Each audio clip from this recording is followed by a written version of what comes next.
Good day, South Africans. It's a beautiful Pretoria morning. It's overcast. I like this kind of weather, and I've had my tea. I've had my tea, so I'm just fine. And I wake up actually concerned about something, and I thought that maybe I must give a few suggestions. They are just suggestions, Take it if you think it helps you. Don't take it if you think it's a waste of your time. But it's about grandstanding in court by legal practitioners. You know, you go and you appoint an attorney to help you with a legal issue or problem that you have. And I've often seen attorneys appearing in court, grandstanding in court, making a lot of noise, speaking a lot of fancy language without saying really nothing much. We've seen, for example, lawyers that would come to court and postpone cases after postponing and postponing without end really in sight.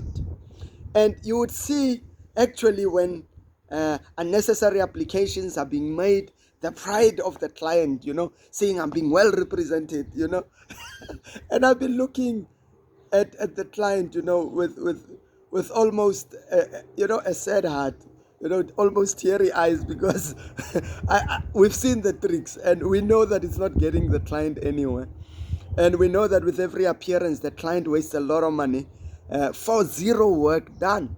Remember, every time an attorney, advocate, moves away from his office to attend to your issue, whether he stands 5 hours outside a magistrate court waiting for your case to be dealt with, he's charging. He is charging and you will pay.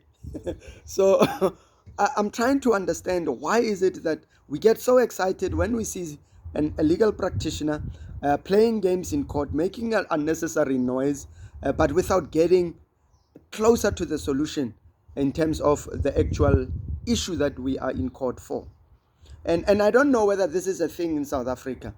Uh, popstar legal practitioners, and, and I'm not sure whether this is even real or whether it's my own thinking, but I actually hope that once you've appointed a client, your first priority, and this is a suggestion, South Africans, should be about: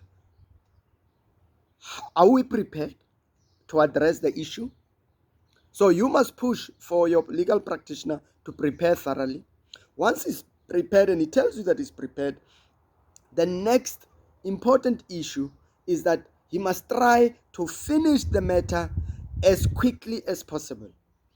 Because the third issue really is, the longer the case is being postponed or pushed to the right, the anxiety, the stress, the lack of peace remains. And surely you want peace as a client. You want an end to your matter. So, but why is it that we get so excited about something that really doesn't help us? I don't know whether it's a psychological issue where you think, no, the legal practitioner now is exercising, his dominance, he's showing that he's in charge. It does not get you anywhere closer to solving your issue. So why do you allow your hard-earned money to be wasted by somebody that's clearly not interested in addressing your matter quickly enough? Because you need to move so that you can go on with your life, not be for 2 years, 3 years stuck on a case. It's understandable because our system is really also clogged up sometimes, and cases cannot move quickly enough sometimes, or the role is too full for too long. And with COVID-19, we understand also challenges that are there. But what I want you to always have in mind when you have appointed a lawyer is that he is there to serve your best interest. And your best interests are not served by him grandstanding. Your best interests are not served when he is antagonizing prosecutors and magistrates, judges.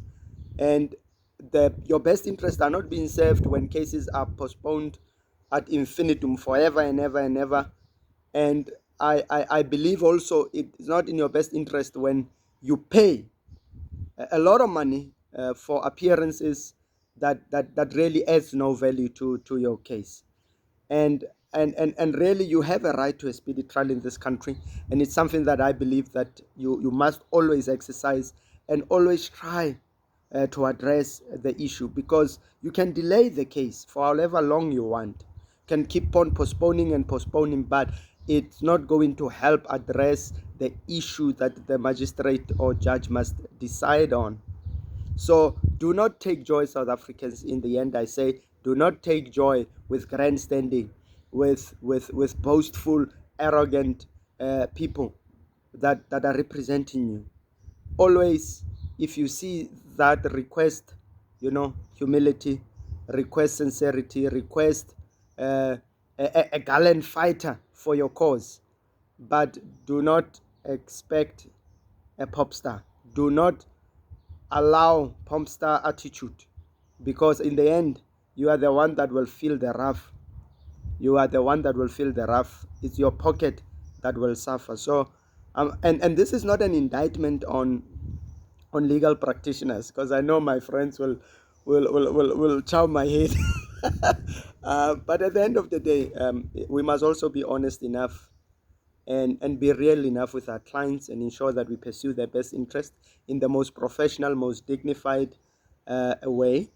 And I think it's about time that we restore the honor and of the legal profession, and